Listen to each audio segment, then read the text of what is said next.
সকালে আমি রওনা দিছি 10টা বাজে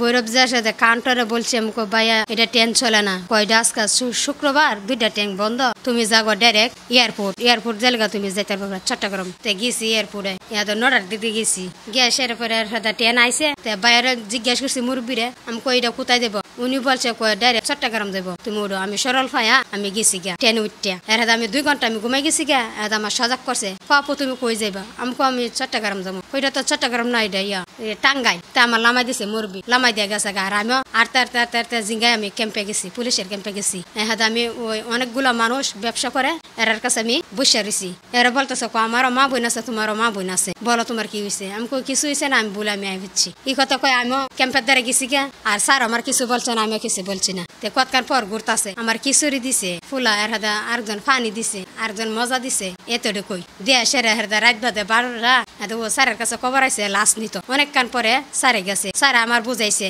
হেরদা ইলো লোকেরা বুঝাইছে ও ট্রেন আসলে তুমি পাঠাই দিও আচ্ছা তে ট্রেন আইসে আইসা ফুইরা এহাতে ট্রেনে গেছি 2 জন পিছনে আর একজন সামনে যে সেরা ঢিল মেরে আমার ফালা দিছে ফালাই সেরা আমার ট্যাং ধুইরা আমার এরসায়া জঙ্গল নিয়ে সেরা আমার নির্যাতন করছে সে গতকাল 25/7/2025 তারিখ বিমানবন্দর স্টেশন থেকে চট্টগ্রাম যাওয়ার জন্য ট্রেনে ওঠেন তো সে ভাবছিলেন যে এই অপেক্ষারত যে ট্রেনটা এটা চট্টগ্রাম যাবেন আমরা ভিকটিমের সাথে কথা বলে জানতে পারছি যে সে চট্টগ্রামে বিভিন্ন বাসায় ঝিয়ের কাজ করে পরবর্তীতে সে এখানে ভুলবশত দ্রুতযান এক্সপ্রেস এটা উত্তরবঙ্গে যায় এই ট্রেনে উঠে পড়ে তার যাত্রাকালীন সময়ে ট্রেনে উঠে সে ঘুমিয়ে পড়ে যথারীতি পরবর্তীতে যখন তার ঘুম ভাঙে তখন তার পার্শ্ববর্তী যাত্রীদের যখন সে জিজ্ঞাসা করে যে আমি এখন কোথায় আছি তো যাত্রীরা তাকে অবগত করেন যে এটা আপনি টাঙ্গাইল গাড়িন্দের কাছাকাছি আছে তো সে বলেছে ওই যাত্রীদের যে আমি তো চট্টগ্রাম যাব তো যাত্রীরা বলছে যে আপনি এখানে এই স্টেশন সামনে স্টেশন আছে টাঙ্গাইল গাড়িন্দা স্টেশন এখানে নেমে পড়েন এখান থেকে আবার আপনি পুনরায় এয়ারপোর্টে যেয়ে পরবর্তীতে ট্রেনে আবার চট্টগ্রাম যাইতে পারবেন যাত্রীদের কথা বিশ্বাস করে সে গাড়িন্দা ট্রেন স্টেশনে নেমে পড়ার পরে যখন অপেক্ষারত ছিলেন ঢাকার দিকে ট্রেনের জন্য পরবর্তীতে দুলাল সজীব রূপু মিয়া এই 3 জন আসামি তাকে দেখে তাকে বলে যে আপনি তো এখানে ট্রেন পাবেন না চলেন আপনি বাসে তুলে দিই পরবর্তীতে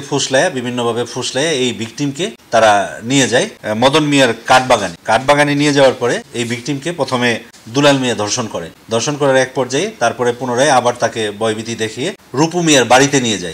বাড়িতে নিয়ে যেয়ে অপর যে সজীব এবং রূপু মিয়া তাকে আবার ধর্ষণ করে পালাক্রমে পরবর্তীতে ভিকটিম এখান থেকে পালায়ে এসে প্রথমে জিআরপি পুলিশকে রেলওয়ের যে জিআরপি পুলিশ গাড়িন্দা তাদেরকে অবগত করে পরবর্তীতে জিআরপি পুলিশ এবং আমাদের টাঙ্গাইল সদর থানা পুলিশ যৌথ অভিযান করে এই দুলাল মিয়া সজীব মিয়া এবং রূপু মিয়াকে দিত করে ভিকটিম এবং আসামি বর্তমানে আমাদের কাস্টডিতেই আছে আমরা আইনগত ব্যবস্থা নিচ্ছি আসামিকে বিজ্ঞ আদালতে প্রেরণ করা হবে এবং ভিকটিমের ডাক্তারি পরীক্ষা করার জন্য আমরা 250 শয্যা বিশিষ্ট হসপিটালে প্রেরণ করব।